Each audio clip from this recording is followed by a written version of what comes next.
Welcome to Out Motorsports, the channel for cars as you are. My name is Jake, and this is the 2022 Toyota Camry TRD. Now, we've already had one of these on the channel a couple of years ago. Toyota introduced these cars in 2020 as a very hotted up, spicy version of the Camry family sedan, and they let us take one to Summit Point Raceway for some hot laps. Now, you're probably wondering who in their right mind would take a Toyota Camry to a racetrack. Well, of course we did, because we're nuts. But Toyota, a couple years ago, kind of got this mantra from the top of their leadership chain that said, no more boring cars. We're not doing boring cars. We're gonna have a spicy, interesting, fun, enthusiast-focused version of everything we sell in some way. So of course they had to do something with the Camry, despite it being a family sedan and a preferred car of Ubers and taxi drivers all over the United States and around the world. So the Camry TRD is what you get. So let's talk about what the 2022 Camry TRD is, and we'll talk about what's different for 2022 versus past model years of TRD, and then we'll get it out on the road and give this more of a road-focused review. The last review was more or less all about how this thing behaved on the racetrack, which I suspect even if you're buying a Camry TRD, you're not going to take it there day to day, week to week. So let's talk exciting Camrys. As goofy as that is to say, let's talk about exciting Camrys. So this is the 2022 model year Camry TRD. Toyota has done unique paint colors on the TRDs every model year. They started off with TRD as a truck trim that was more off-road focused than anything, and then they brought it to the Camry and the Avalon. Of course, now the Avalon is discontinued, but the Camry, of course, is still here. So the TRD trim means it is more capable than a non-TRD version of the same car, is basically where they're going with that. And this is a TRD exclusive color that was seen a few years ago on the TRD trucks, so the Tacoma, the 4Runner, and the Tundra. And it is called Calvary Blue. It is new for 2022, and I think it's a fantastic color. I'm filming here in the shade. When the sun hits it, it's an interesting shade of blue. Really like the fact that it's, you know, just something kind of fun and different. The last one that we had was Supersonic Red, which is a really, really pretty red, but it's also available on other variants of Camry, so nice to see a unique paint color on this one here. As far as what else is new for 2022 on the Camry TRD, you've got blind spot monitoring with rear cross traffic alert as standard, and you've got an optional JBL audio system. That is something that was not offered on previous TRD versions of the Camry. I say not on TRD versions because the Camry TRD is more or less a fairly basic model of Camry that they put a lot of hot rod parts on for the sake of performance. So you're probably laughing again, hot rod and Camry, but we'll get to that. But from a overall equipment standpoint, you're not going to get a sunroof on this car. You're not going to get heated seats. You're not going to get ventilated seats. You're not going to get leather. You've got Softex inside, which is Toyota's synthetic, you know, it's not vinyl, but, you know, faux leather sort of seat material. You're not going to get a lot of options that you would get on higher trim Camrys like an XSE or an XLE, because Toyota wanted to put all of their expense, both in building and the expense that you're going to pay as a consumer, into performance with this car. So it's a really fascinating exercise in, if you're going to spend a similar amount of money, what do you want? And in this case, you're getting the performance over anything. So let's talk about what makes a Camry TRD a TRD and more interesting and unique than, say, any other Camry on the market. First of all, you have to talk engine. So up front here is the corporate 3.5 liter V6, which is of course shared across lots of Toyota and Lexus products. In this case, it makes 301 horsepower and 267 pound-feet of torque.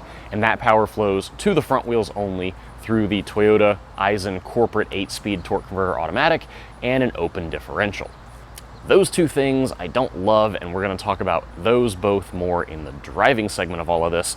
But beyond the drivetrain, Toyota actually did a good amount of stuff to make the Camry TRD a much sportier variant of Camry compared to what else they sell. Beyond the drivetrain, you've got, you can probably tell, this aero kit, this body kit going on. So you've got a teeny little front lip up here at the front. You've got side skirts that run all the way down the sides here, and then the same sort of deal going on at the back bumper. There's a nice little red pinstripe that runs around the entire thing. Now, the interesting thing, both Camry TRDs that I've had have shown up with part of the front lip scuffed. These cars shuffle through a ton of drivers in our DC metro area, and of course they get fixed as quickly as they can, but sometimes we, for the sake of scheduling, just take them with little dings on them and little scuffs. What I find interesting is clearly people are running these lips into curbs and parking bollards and things, so you have to keep your eyes out if you're driving one of these. You know, you've got a little bit more bumper than you think you do, so be careful not to scuff it on anything.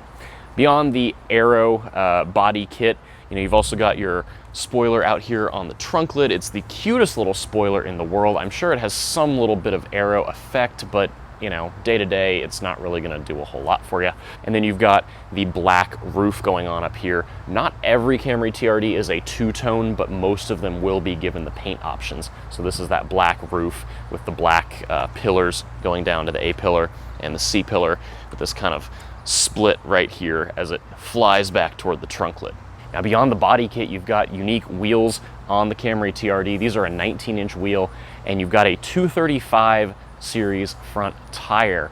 Now, you can have either an all-season or a summer tire. You can spec the car however you want, and it costs the same according to the online configurator tool. Now, in our case, we've got the Michelin all-seasons, not the summer tires, but either way, you're gonna be in good enough shape for what you're doing. And then, regardless of your tire choice, you do get bigger brakes, both front and rear. Toyota upsized the front brakes in particular by almost a whole inch. They are a 12.9-inch rotor versus a standard 12-inch rotor on the other Camry models.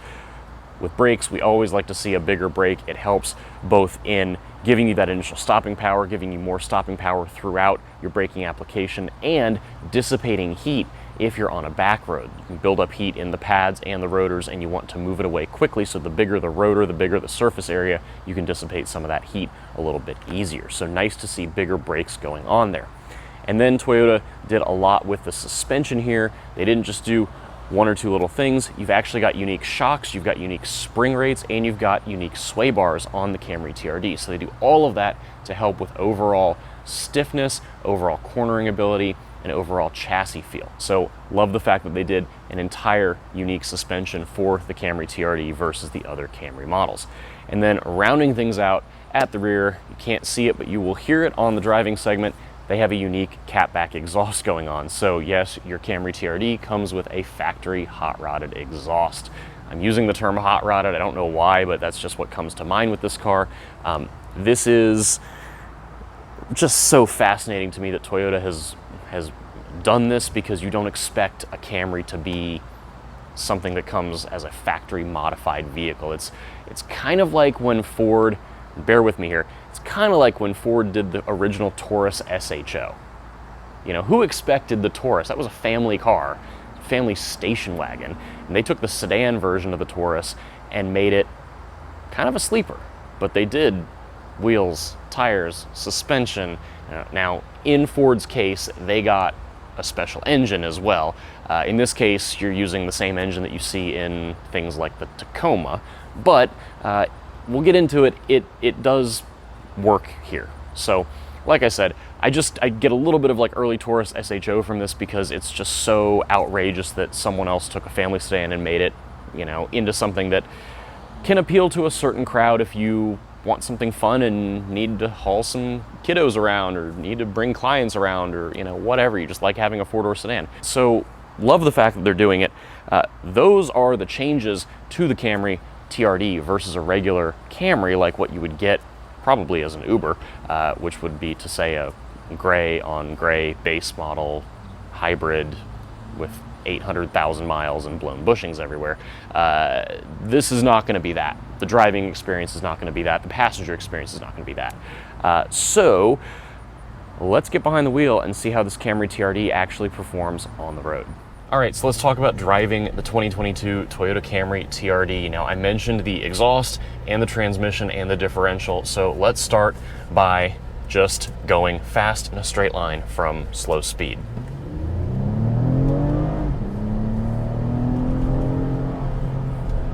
So, hopefully you could hear it well there. Why are you beeping? Okay, I don't know why it was beeping. So hopefully you could hear it well there, but the exhaust I think sounds pretty good. It sounds even better if you're in a tunnel with the windows down, as we all love to do, but the exhaust is definitely one of the high points of driving this car. The transmission, though, is not my favorite. It was not my favorite in 2020, and you know, this is the same Eisen 8-speed, you know, transverse mounted whatever torque converter automatic that they use in the rest of the Camry lineup that uses one. Obviously the hybrids use a different transmission setup, but you know, it's fine for the sake of how it changes gears and everything. It's physically a fine transmission, and 8 gears is okay. The highest couple are overdrives, of course, but the way it's programmed is really anti-sporty. It really irritates me in that regard. And while we're stopped here, the first reason why it irritates me is because even in sport mode, I've got a sport drive mode here, and then I've got the S gate or sport gate for the transmission with my paddle shifters. It wants to start off in second gear unless you force it into first at a stoplight. So it wants to kind of really slip that torque converter and start in second a lot of the time, which just makes this feel a little bit slower than it is because it's not a turbocharged engine. But if you're in sport mode, it at least lets you rev all the way to red line. And then going down an on-ramp, you know, it's quick enough. It sounds pretty good. It'll listen to you enough. In sport mode, it will run first and second gear, any gear all the way to red line. If you're not in sport mode, it will not do that, which is, I find to be kind of annoying. Like, the red line is there, just let me run it all the way up. Don't shift at 5,000 RPM or whatever. Now, the one thing you can't change, no matter what drive mode you're in or transmission setting you're in, is that the transmission will just automatically upshift at red line. I find that really annoying. I want to be in control and let it just, you know, hit the fuel cut for a second or whatever. I don't want it to do it for me. So, of course, Toyota's programming this thing to be durable and to last a long time, not to necessarily, you know, cater to every whim of the driving enthusiast.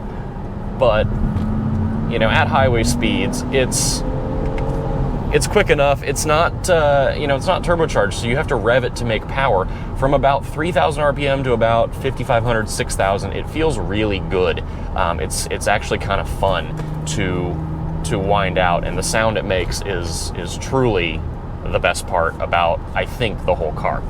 As far as ride comfort with the, you know, different suspension, I think it's still pretty good on the highway, around, you know, in city driving. It doesn't beat you up. They're not trying to make it beat you up. They just want it to be a little stiffer and a little more confident and competent everywhere. So I think it's nicely balanced for the kind of car that it is. It is not an adaptive suspension. You know, these drive modes here really just change transmission and throttle behavior. The shock valving is what it is. So I think they've struck a nice balance there. Now, when you go through a corner, when I drove this on the racetrack, did I get it to understeer? Yes. Does the open differential hurt you on a racetrack? 1,000%. I wish they would have given it an LSD, because you're trying to put 300 horsepower through, at this point, one of your two front tires. So I wish they would have done it, but it's obviously a cost thing, and I truly don't know if they have one that would work with the transmission they have right now.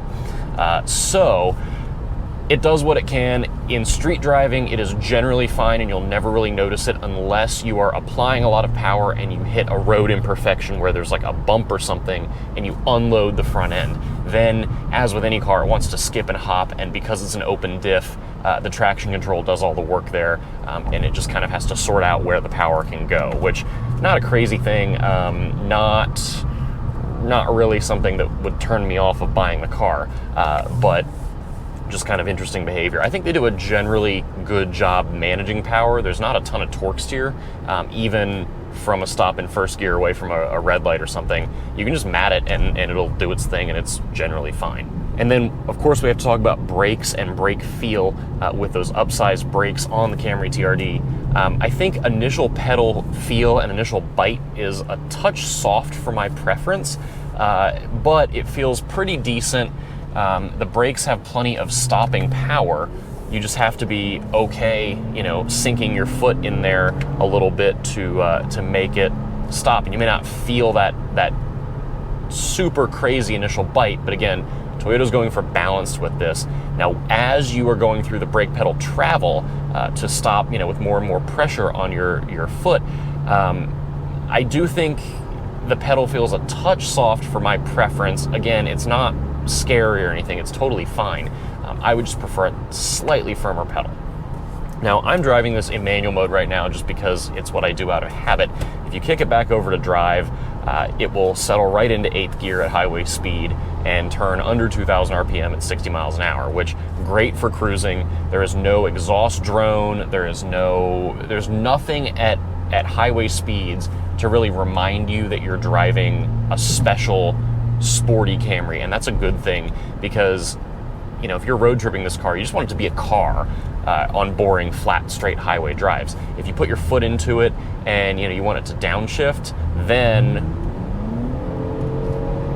you get a little more noise. It's still not super loud once you're already, you know, wound up to highway speed.